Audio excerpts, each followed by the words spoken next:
On va prier, puis je vais partager la parole de Dieu. Voilà, merci pour le thème qui est déjà affiché. Nous allons prier. Seigneur, je suis dans la joie d'être ce matin à Mosaïque. Mosaïque qui, Seigneur, occupera toujours une place particulière dans notre existence. Seigneur, merci parce que sous le leadership de beaucoup de gens et des noms que je ne peux tous citer, le travail se poursuit. Contre vents et marées, Seigneur, nous avançons et nous pouvons être témoins de ta fidélité parce que à chaque fois tu nous surprends et tu nous montres que c'est toi l'alpha et l'oméga.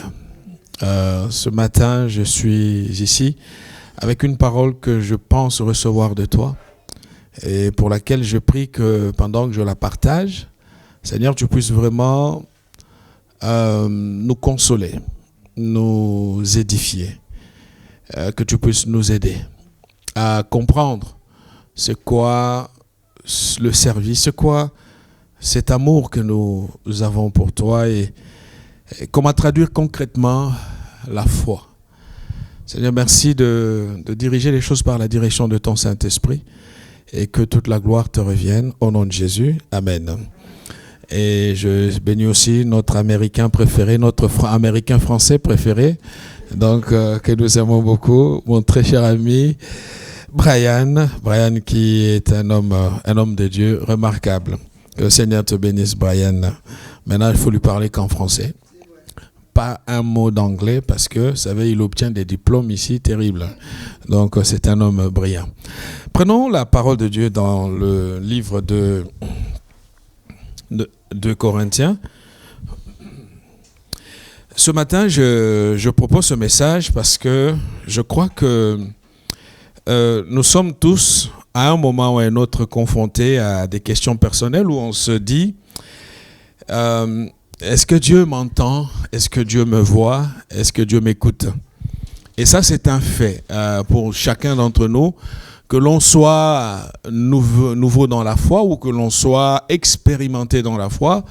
À un moment ou à un autre, nous sommes aux prises avec la réalité de la foi. Et parfois, on se demande comment vivre dans les contrastes de notre existence de disciples dans ce monde. Parce on a l'impression que entre ce que dit Dieu, ce que dit la Bible et ce que je vis, il y a comme un contraste.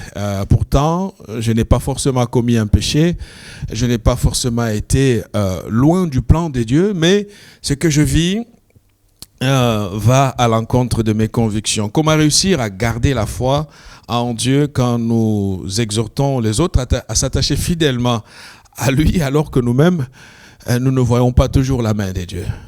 C'est comme je garderai toujours des souvenirs les plus riches de mon ministère pastoral. C'est il y a de cela 14-15 ans quand on avait repris l'église de Fondary et j'avais une sœur dans l'église qui m'a enseigné par sa vie que ne peuvent le faire les paroles. Cette femme avait été atteinte des 3 cancers. Et toutes les fois, le premier cancer, Dieu l'a guéri de ce cancer, il l'a guéri du 2e, il l'a guéri du 3e, et un autre cancer est revenu vers la fin de sa vie. Elle était âgée, elle avait plus de 92 ans à l'époque, et il y avait un 4e cancer qui est revenu, et je me souviens que quand j'allais lui rendre visite, on passait des moments très riches, parce que jamais je n'ai entendu cette femme se plaindre, jamais. Pourtant, elle avait perdu depuis très longtemps son mari et elle a toujours été fidèle à l'église.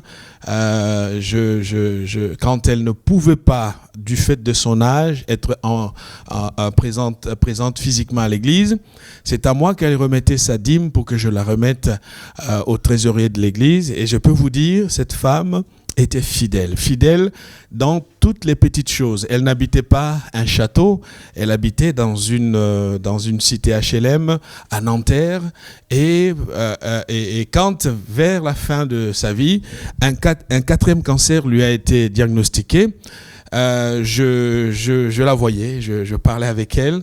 À chaque fois que j'allais, c'est elle qui me prêchait. Au lieu que le pasteur prêche, c'est elle qui prêchait le pasteur par un calme, par une forme de sérénité impressionnante. Je me souviens un jour, j'étais parti en mission en Guadeloupe, je crois, et je suis revenu de la Guadeloupe et je trouve un petit mot dans la boîte aux lettres parce que dans mon ancienne église, j'avais la boîte aux lettres de l'église et puis il y avait la boîte aux lettres du pasteur. Et donc, j'ai trouvé une petite carte des vœux de Noël dans ma boîte aux lettres. J'ouvre et je vois ce gentil message, en même temps un message ému parce que les médecins avaient trouvé que son cancer avait fait des métastases. Et donc, le cancer s'est promené en désordre dans son corps. Et nous tous, nous savons que quand on vous dit que votre cancer est en phase de métastase, s'il n'y a pas miracle de Dieu, au fait, vous êtes candidat à la mort. En d'autres termes, c'est fini. Et donc, j'arrive, je prends cette carte, je l'ouvre avec son gentil mot. Et il y avait son chèque de dîme qu'elle a déposé à l'intérieur avec quelques mots en disant « Frère, je vous demande, elle m'a toujours, vous voyez, je vous demande de saluer l'église de ma part. Les médecins disent que c'est fini. Je vous demande de prier pour moi et de dire à Dieu de me donner la force d'aller tranquillement. » Et quand j'ai pris la carte, j'ai, en tout état de cause, les larmes sont sorties de mes yeux, j'ai pleuré. Donc, parce qu'au fait, je vois le calme de la personne, je vois la confiance, l'amour, le respect qu'elle a pour Dieu. Et donc, comme elle m'avait chargé de lire cette carte devant l'église, j'étais moi-même, je dirais, bloqué, en lisant la carte devant l'église, je ne pouvais pas ne pas pleurer. Et je me suis souvenu de cette femme. Elle n'était pas encore décédée, elle était vivante. Je suis allé la voir. Et quand je suis allé la voir pour prier avec elle, parler avec elle, ça me donnait la joie de faire mes visites pastorales, d'être avec quelqu'un. Et quand je suis allé la voir, nous avons parlé de tout sauf de sa situation parce que il y avait une forme de pudeur. Mais dans cette pudeur, il y avait toujours un grand amour, un grand respect pour Dieu. Frères et sœurs, ce qui arrive aux uns peut nous arriver aussi à nous. Et c'est face aux réalités comme celle-là que notre foi est interrogée, questionnée. Comment garder la foi et la confiance en Dieu pendant que j'ai un proche qui est malade ou pendant que moi-même je suis malade et que j'attends une guérison alors que la guérison n'arrive pas. Beaucoup seraient prêts à céder à beaucoup de chantage et peut-être à entrer dans une forme de manipulation où ils risquent de croire que le Seigneur a changé. Faut-il continuer à garder espoir du coup dans pareille situation? Faut-il continuer à garder espoir? Et s'il faut garder espoir, c'est jusqu'à quand? Est-ce que Dieu m'a oublié? Est-ce que Dieu m'a abandonné? Ce sont là des questions légitimes qu'il nous arrive de nous poser lorsque nous sommes aux prises avec les difficultés. Que faire quand je ne vois pas la main de Dieu dans ma vie? Est-ce que je veux encore avoir le courage de me lever chaque matin, d'aller à l'église, d'adorer Dieu, de chanter les louanges de Dieu? Est-ce que je veux le craindre, marcher dans le respect de ses commandements? Ou est-ce que son amour, l'amour que j'ai pour Dieu, est un amour intéressé?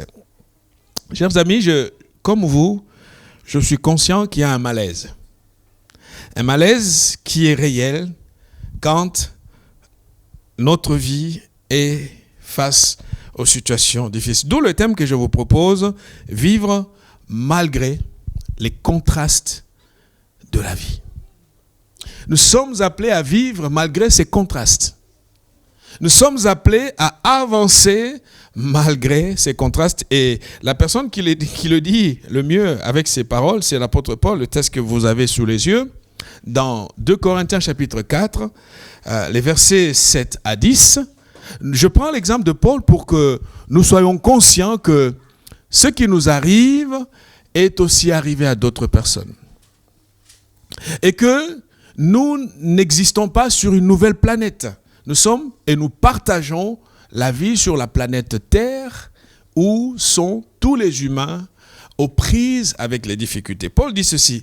Paul qui était l'apôtre, Paul qui était l'homme qui a implanté le plus d'églises comparé à tous les apôtres qui nous ont transmis la foi. Et d'ailleurs, les gens qui font des caricatures sur la foi chrétienne disent que Paul est l'inventeur du christianisme. Paul dit ceci, nous portons ces trésors dans des vases de terre, afin que cette puissance supérieure soit attribuée à Dieu et non pas à nous. Verset 8. Il dit, nous sommes pressés de toute manière, mais non écrasés. Désemparés, mais non désespérés. Persécutés, mais non abandonnés. Abattus, mais non perdus. Nous portons toujours avec nous dans notre corps la mort de Jésus, afin que la vie de Jésus se manifeste dans notre corps. Et lorsque l'apôtre Paul parle ici, cela nous interpelle à bien des égards. Lui qui a vu Jésus, lui qui a fait une expérience extraordinaire sur le chemin de Damas, la lumière, Christ, Dieu lui est apparu et lui a parlé d'homme à homme, face à face, de manière audible, avec une expérience forte. Mais Paul va dire, nous sommes pressés. Je vais expliquer tout à l'heure le sens de ces mots. Paul dit, nous sommes pressés, mais non écrasés. En d'autres termes, chers amis, quoi que nous connaissions, quoi que nous traversions dans notre vie, dans notre parcours, il y a toujours une main invisible qui veille sur nous. Il y a toujours un Dieu qui voit notre sort, qui comprend notre situation, même si nous avons l'impression qu'il ne nous écoute pas, qu'il ne nous regarde pas, mais ce Dieu est toujours là, présent, accompagnant nos pas, guidant notre vie. 3 choses que j'aimerais partager avec nous et nous allons prier à la fin. La première chose, pour vivre malgré les contrastes de la vie, la première chose qu'il faut noter, c'est qu'il faut avancer en choisissant le meilleur. Avance. Avance comme tu peux. Avance quoi qu'il arrive. Avance même si autour de toi, tout le monde abandonne la foi. Même si tes proches ne comprennent plus les choix que tu fais, Dieu compte sur toi. Dieu te dit, tu dois avancer. Amen. Il faut avancer. Proverbe 16 nous dit, versets 16 à 19, Proverbe nous dit, acquérir la sagesse vaut mieux que d'amasser de l'or pur. Et enrichir son discernement, sa faculté de faire la part des choses, avant de sombrer dans des raccourcis. Ah, l'enfant de Dieu ne tombe pas malade. Ah, l'enfant de Dieu ne vit pas telle situation. Ah, le chrétien, viens à Jésus et tout ira bien. C'est des mensonges. Ah, depuis que je suis venu en Jésus, à Christ, il m'a béni. Mais si c'est que ces 2-3 prédicateurs bénis qui vont croire que la bénédiction... L'homme le plus riche ne prie pas Dieu. Hein? Pourquoi ces pays musulmans sont si riches? Pourquoi les Chinois sont si riches? Si on aurait dit Dieu a la bénédiction, mais on est les plus tristes des gens qui existent dans ce monde. On est malheureux. On passe à côté. Oui, tu peux aimer Dieu, tu peux connaître Dieu et être malade. Amen. Bah, peut-être que tu ne veux pas dire Amen, mais ce n'est pas grave. Non, il faut qu'on arrête un peu. Il faut qu'on exerce le discernement. J'ai l'impression que les chrétiens sont comme lobotomisés. Ils sont comme bloqués mentalement programmés à avaler tout et n'importe quoi. À force que le prédicateur crie plus fort, il croit que c'est vrai. Parce qu'il gesticule et qu'il transpire, donc ça vient des dieux. Chers amis, sortons de cette sorte d'ineptie et comprenons qu'un homme comme Paul pouvait dire « Je suis pressé ». Je vais vous expliquer de quoi Paul parle-t-il ici. Mais non, n'écraser. L'ennemi attend que je sois complètement par terre. Oui, je suis tombé. Et je vais me relever. Ce qui énerve Satan, c'est que tu tombes et tu te relèves. Ça l'énerve comme pas possible. Parce que l'objectif, quand il te fait chuter, qu'il te fait tomber, c'est de te voir définitivement par terre. Alors que le Dieu de la Bible nous dit, 7 fois le juste tombe. 7 fois je le releverai. Amen. Enrichir son discernement. Et à bien préférable à amasser de l'argent. Soyons des chrétiens qui réfléchissons. Verset 17, Proverbe, je suis dans mon texte de Proverbe. Les hommes droits cheminent sur des routes qui évitent le mal. Celui qui surveille sa conduite préserve sa vie. Verset 18. L'orgueil précède la ruine. Un esprit fier annonce la chute. Verset 19. Mieux vaut avoir un esprit humble et frayer avec les gens de conditions modestes que de partager le butin avec les orgueilleux. Avance en choisissant le meilleur. Ne deviens pas comme quelqu'un qui abandonne la foi parce que tu as envie de chercher la paix avec lui. Qu'il soit ami, qu'il soit parent, qu'il soit fils, qu'il soit un proche, quoi qu'il arrive, tiens la main de Dieu. Il faut avancer. Il faut avancer. La vie ne nous donne pas toujours ce que nous voulons. Ce monde ne nous accordera pas toujours que les choses que nous aimerions avoir. Il y a des moments où l'argent ne répond pas. Il y a des moments où les gens ne te comprennent plus. Ce n'est pas la raison d'arrêter ta marche. Avance et ne deviens pas comme eux. Choisis le meilleur. Choisis ce qui va honorer Dieu. Choisis ce qui va t'édifier. Choisis ce qui est en adéquation avec tes convictions. Avance. Parce que si tu cesses d'avancer, l'ennemi va frotter ses mains et va se dire, ça y est, j'ai atteint mon but. Martin Luther King a dit, et c'est une célèbre citation que nous connaissons, il a dit, si tu n'arrives pas à voler, il faut courir. Si tu es incapable de courir, marche. Si tu n'arrives pas à marcher, rampe. Et il termine en disant, quoi qu'il arrive, il faut avancer. Amen. Dis à celui qui est à côté de toi, je vais avancer. Dis-le lui avec conviction. Dis-lui, je vais avancer. Je vais avancer. Il faut avancer. Amen. Il faut avancer. Il faut avancer. L'ennemi viendra torpiller ta conscience, te faire quelque chose qui est regrettable. Et toi-même, tu sais que tu as complètement fait des bêtises. Et il va exploiter la culture. Voyez là, le mauvais côté de Satan, il te fait faire un truc bizarre. Dès que tu tombes, il arrive avec la culpabilité. Ça ne sert à rien de prier. Tu vois, tu n'es pas digne. Et au fait, il est en train de t'achever. À toi de crier, oui, je suis tombé, mais Dieu m'aime. Je suis à Dieu, je vais me relever. Toi, de toute façon, je ne reviens plus là où... Il faut avancer. Amen. Choisis le meilleur. Ne deviens pas comme tout le monde.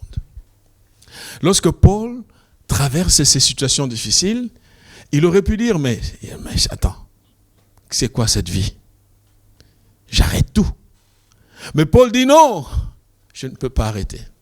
Parce que je sais en qui j'ai cru. Deuxième chose, très importante, c'est que pour vivre face aux contrastes malgré les contrastes de la vie, il faut choisir le chemin de parole de grâce. C'est très important. Choisis le chemin des paroles de grâce, des paroles qui honorent Dieu. Parce que quand j'étais en train de lire ce texte de Corinthiens, je vois au fait Paul commence ceci, il dit « Nous portons ces trésors dans des vases de terre, afin que cette puissance supérieure, il y a un texte, cette grande puissance, il dit « soit attribuée à Dieu et non pas à nous ». Voilà. Postulat de départ, tout ce qui peut m'arriver, il faut que Dieu soit glorifié par cela. C'est important. Là, on a le cadre. Quoi qu'il m'arrive, je dois tout faire pour que Dieu soit glorifié. Et il commence, verset 8, il dit, nous sommes pressés de toutes parts, de tous côtés. Nous sommes pressés de tous côtés. Et il dit, mais non écrasés. Il aurait pu dire, où est Dieu? C'est qui c'est Dieu? Qui depuis tout ce temps nous a dit de faire ci. Mais j'ai tout abandonné pour lui, j'ai tout quitté, je le sers. Mais regardez comment je suis traité. Non, Paul n'utilise pas ces termes. Paul dit, malgré le fait que je suis pressé de toutes parts, mais je ne suis pas écrasé. Je suis encore vivant. Je suis là. Je peux me lever chaque matin. Je suis là. La maladie est là, mais je suis là aussi. Le chômage est là, mais je suis là. Les situations matérielles sont difficiles, mais je suis là. Ça montre l'état d'esprit de l'homme qui parle. Quoi qu'il arrive, nous avons le choix. Le choix d'opter pour ce qui est positif. Il ne sombre pas dans un discours de plainte, mais il comprend qu'au fait, la vie c'est ça aussi. La vie, c'est aussi ses hauts et ses bas. Et donc, si je peux prendre de Dieu des bonnes choses, je peux aussi supporter quand les mauvaises choses m'arrivent. Parce que mon amour de Dieu ne dépend pas de ce que Dieu me donne, mais mon amour de Dieu dépend du fait que Dieu m'aime. Ça s'appelle la réponse à l'amour. Ce n'est pas une question d'intérêt, des bénéfices ou des gains que l'on obtient, mais c'est une question de relations. Choisir les paroles de grâce. C'est Luc qui nous dit, l'homme qui est bon tire le bien du bon trésor de son cœur. Celui qui est mauvais tire le mal de son mauvais fond. Au fait, la réponse que tu donnes à une situation est l'expression de ton fond, de ce qui sort de toi. Et Jésus le termine en disant, c'est que ce qu'on dit vient de ce qui remplit le cœur. Il y a une autre, la version classique dit, c'est de l'abondance de la bouche. J'inverse tout. C'est l'abondance du cœur que la bouche parle. C'est l'abondance du cœur que la bouche parle. Et c'est très intéressant. Réponse positive ou négative provient du fond. Quel est le fond de mon cœur? Qu'est-ce qui se passe à l'intérieur de moi? Nous connaissons l'histoire d'Abigail dans 1 Samuel 25. Cette femme formidable. Femme formidable, mais qui avait un homme bizarre. Le mariage, là, c'est compliqué. Hein? Non, mais le mariage, c'est chaud. Hein? Même l'hiver. Non, mais il y a du chauffage l'hiver. Cette femme de grande valeur. Vous savez, il y a des hommes qui ne comprennent pas la valeur de la femme qu'ils ont. Il y a aussi des femmes qui ne comprennent pas la valeur de l'homme qu'ils ont. Souvent, on apprécie quelque chose que quand on ne l'a plus. Mais souvent, c'est trop tard. Et on a cette histoire dans 1 Samuel 25, vous pouvez voir dans votre Bible. Nous connaissons tous l'histoire. David et son équipe sont dans le besoin. Il y a un homme très riche, très riche, très très riche, mais qui était mauvais de caractère. C'est un peu l'arrogance des riches qui croient qu'ils sont arrivés là où ils sont arrivés parce qu'ils ont travaillé dur. Et donc, verset 23, le texte est long, je vais le paraphraser par contre pour qu'on gagne du temps. Donc, nous connaissons que David envoie ces gens pour aller chercher à manger, tout simplement, parce qu'ils ont besoin de manger. Et cet homme avait un cheptel impressionnant. Il y avait tout. C'est un homme très riche. Il a eu une réponse méchante, méprisante à l'égard de David et de sa bande. David reçoit le message. David dit, ok, aujourd'hui, c'est fini. Ce type, c'est un homme mort. David se lève et arrive. Et quand David arrivait pour achever cet homme, la femme de cet homme se lève. Et nous sommes au verset 23. La Bible dit, lorsqu'Abigail aperçut David, elle descendit, vite de son âne, avec la délicatesse d'une femme qui arrive à la rencontre du roi. Elle commence par se prosterner en présence de David. Ce genre de femmes ne sont plus aujourd'hui. Il n'y a plus de roi.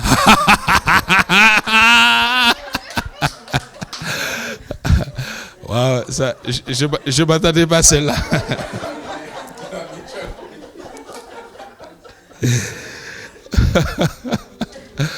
Wow. Que Dieu nous ramène les rois alors. Elle se prosterna en présence de David, la face contre terre. Comment dépasser, comment sauter une femme qui s'incline? Et surtout, face contre terre. Au fait, pour ceux qui connaissent, Brian a fait cette expérience, mais je parlais avec un autre ami américain qui était parti là où Brian, tu étais avec Soulanger, pour aller jouer avec des lions. Au fait, il paraît que le lion, je ne sais pas, c'est cet ami il a fait la même chose que tu avais fait. Il ne faut pas le regarder dans les yeux, c'est ça? Il ne faut pas le regarder dans les yeux pour l'affronter.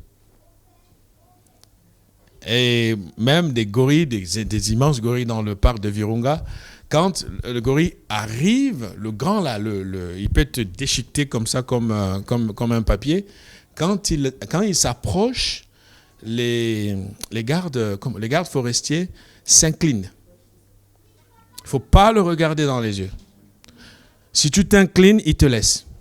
Il sait qu'au fait, tu ne l'affrontes pas. Tu n'es pas une menace. Vous savez, la nature nous enseigne. Il y a des messages. Cette femme a dit, mon mari a parlé comme ça au roi, mais moi, je ne prendrai pas ce chemin. Je vais reconnaître l'autorité du roi. C'est une manière d'apaiser. Bon, les femmes mariées, vous comprenez ici, hein? Donc, il y a une manière de... Bon, j'avance. Je reviens sur Abigail. Je reviens sur Abigail. Et Abigail, qu'est-ce qu'elle fait? Elle vient, elle calme la situation par son comportement. Elle prend un chemin différent de celui de son mari. Elle avait le choix de ne pas emprunter le même chemin que son mari. Conséquence, son mari a la vie sauve grâce à l'intervention de sa femme. Parce que cette femme avait compris que on n'a pas toujours le choix de suivre un mauvais exemple. Et j'aime bien la fin. À la fin, elle dit une chose, verset 31, elle dit, lorsque l'Éternel aura fait du bien à mon Seigneur, tu te souviendras de ta servante. On sait comment David s'est souvenu d'elle après, Parce que bon, David n'a pas pris la femme d'autrui. Hein. Ce monsieur est mort à cause de sa folie, parce que Dieu l'a sanctionné, Abigail, à cause d'un geste d'apaisement qu'elle a posé. Plus tard, David devient roi, mais David s'est souvenu. Cette femme exceptionnelle. Amen. C'est important. Allez, je ne prêche pas sur... Rappelez-moi, invitez-moi à la réunion des femmes, je vais prêcher. Troisième point. Il faut avancer dans la vraie vie. Je parle de la vraie vie. N'ayons pas une vie utopique, une vie cinématographique, une vie hollywoodienne. Parce qu'au fait, beaucoup de gens sont dans une vision hollywoodienne. Vous savez, moi, quand j'étais petit, que je regardais les films d'Hollywood, toutes les femmes là de films là, elles sont bien taillées. J'oublie qu'il y a le maquillage, j'oublie qu'il y a des lumières, j'oublie qu'il y a le Photoshop. Il y a tellement d'éléments qui interviennent. Au point que je me disais, ça c'est un rêve d'enfant, quand je serai grand. Mon amour des États-Unis ne commence pas maintenant. Hein. Donc je rêvais toujours l'Amérique, les États-Unis, Hollywood et tout. Je me dis non, il faut. Frères et sœurs, il y a des projections que nous pouvons nous faire, mais il y a d'un autre côté la réalité. Dis à ton ami la réalité. Timothée, il faut dire la réalité. Avançons dans la vraie vie. Avancer dans la vraie vie, c'est comprendre que le chemin de la foi n'est pas un film d'Hollywood. Aller à l'église, ce n'est pas un récit de gamin. La vie n'est pas aussi simple. La vie est dynamique. La vie est dynamique. C'est pour ça que Paul dit, nous portons ce trésor dans des vases de terre. La grâce, elle est là. Mais l'enveloppe qui porte la grâce est aussi fragile. Cette enveloppe peut tomber malade. Cette enveloppe peut passer par un moment de dépression. Cette enveloppe peut connaître des soucis. Cette enveloppe peut chuter. Cette enveloppe peut... Parce que c'est ça la vie. Alors que si nous avons de Dieu une idée un peu cinématographique, nous oublions qu'il y a des effets spéciaux. Ce n'est pas la réalité. Ma sœur, mon frère, ne décroche pas de Dieu, de la foi, de l'Église, parce que tu as des moments de difficulté. Ce qui t'arrive, c'est normal. Ça fait partie de la vie. La vie est dynamique. Il y a des moments, c'est formidable. Il y a des moments où on se bat pour se réveiller de son lit pour aller à l'église. On n'a pas envie d'aller à l'église. Parce que tout ce qu'on a vécu la semaine, les échecs, le retour négatif, des soucis personnels, alors qu'on a prié, alors qu'on a demandé à Dieu, mais il ne s'est rien passé. Je fais quoi? J'arrête là? Non. Quoi qu'il arrive, Dieu m'aime. Dieu nous aime.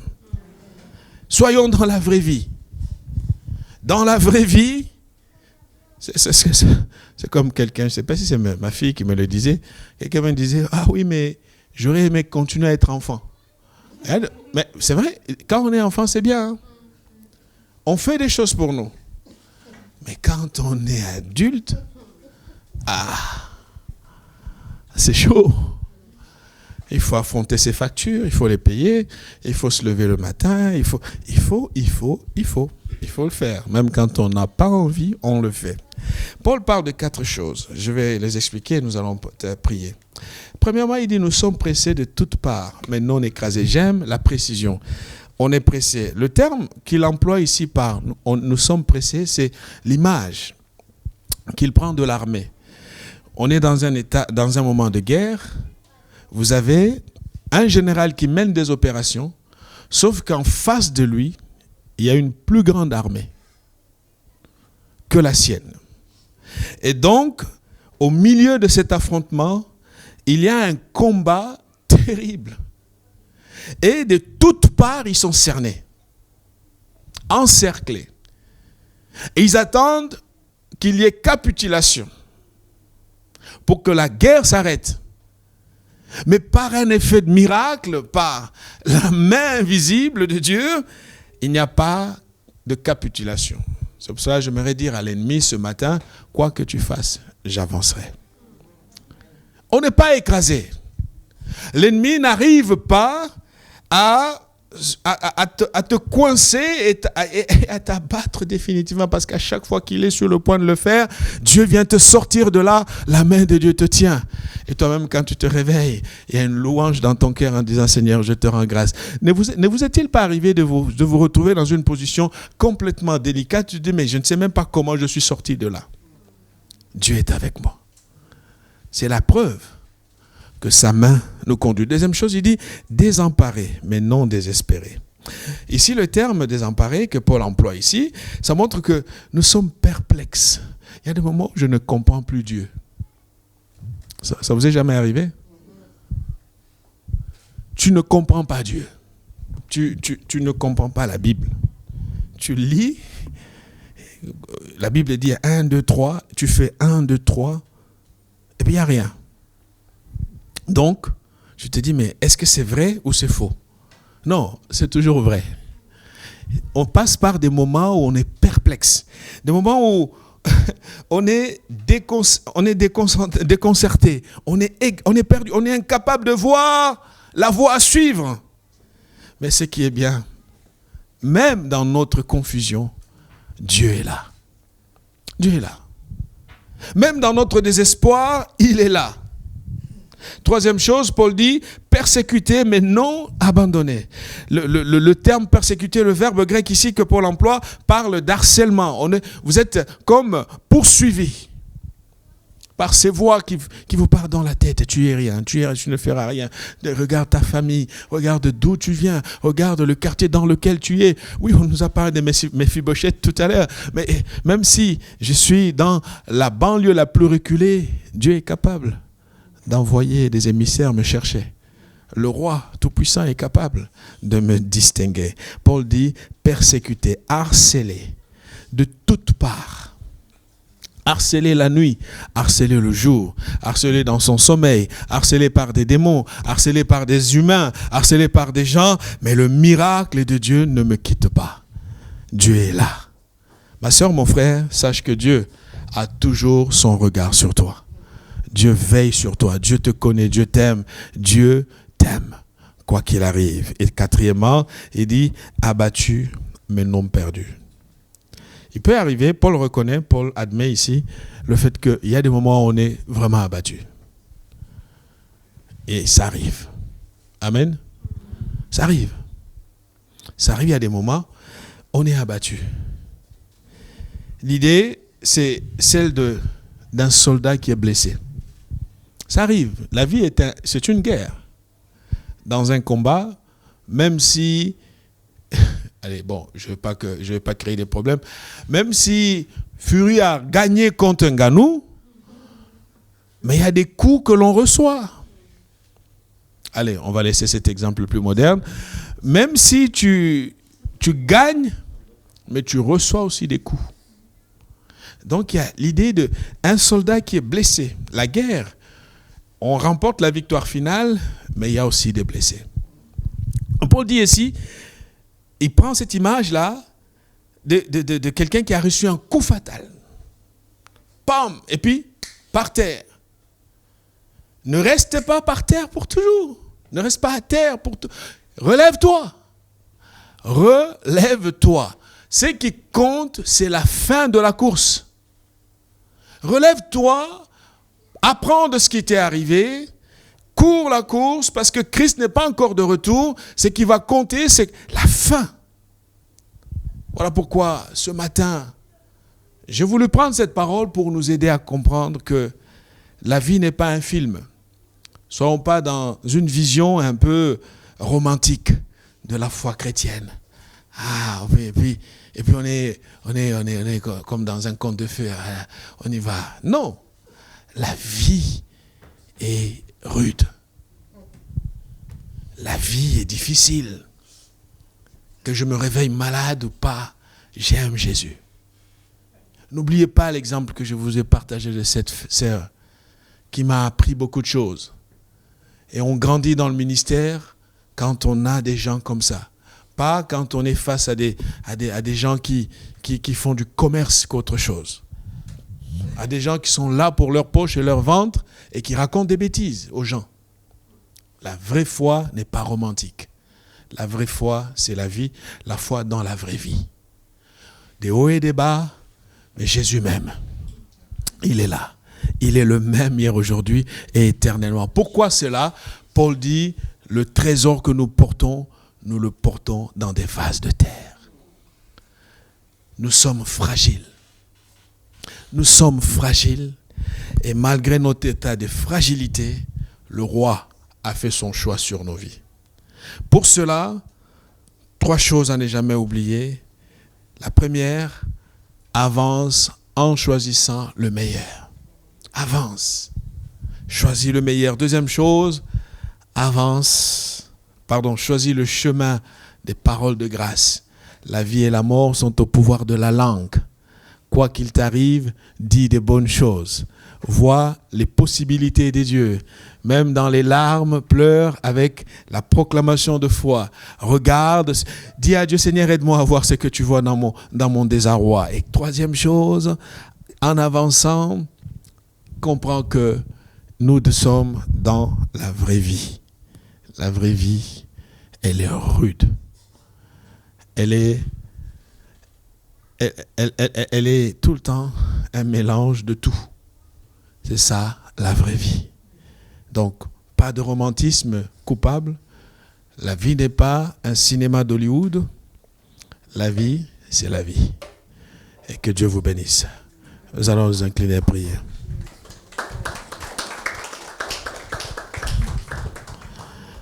J'aimerais prier avec quelqu'un ce matin qui, au fond de lui-même, sans ce besoin de dire à Dieu, Seigneur, viens me renouveler. Viens me renouveler parce que je sens, où j'ai tenu des propos, où j'ai eu l'impression que tu m'as laissé tomber. Seigneur, viens me renouveler. Et si tu es là, tu te lèves tout simplement là où tu es, et moi je vais prier. Alléluia.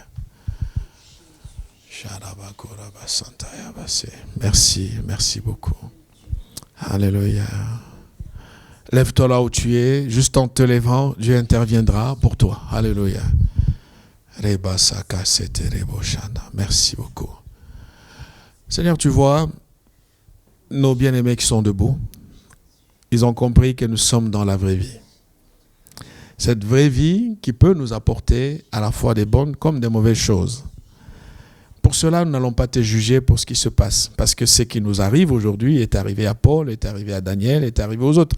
Nous ne sommes pas sur une nouvelle planète nouvellement créée que pour nous. Nous sommes sur la terre.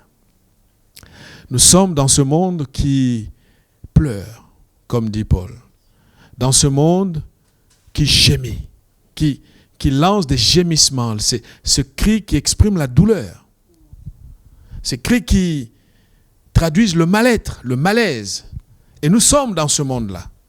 Seigneur, je prie que ta grâce renouvelle chacun de nous. Que ton esprit ce matin fortifie chacun de nous. Plus particulièrement ceux qui se sont levés. Parce qu'en se levant, Père, ils reconnaissent qu'ils ont besoin de ton aide ce matin. Pose ta bonne main. Viens édifier chacun. Viens fortifier notre foi. Viens nous aider pour que nous ne puissions pas nous laisser emporter par ce qui peut arriver. Notre amour pour toi, notre amour de toi est ce qui nous importe. Alors prends-nous en charge, guide nos pas. Aide-nous à ne pas baisser les bras devant les situations difficiles que nous sommes amenés et nous pourrons être amenés à rencontrer. Dans ce monde, il y a tout ce que nous pouvons vivre, mais nous allons le vivre en faisant ce choix du meilleur, en ayant les paroles de grâce et en comprenant qu'il n'y a rien de nouveau sous le soleil. Que toute la gloire te revienne au nom de Jésus. Amen.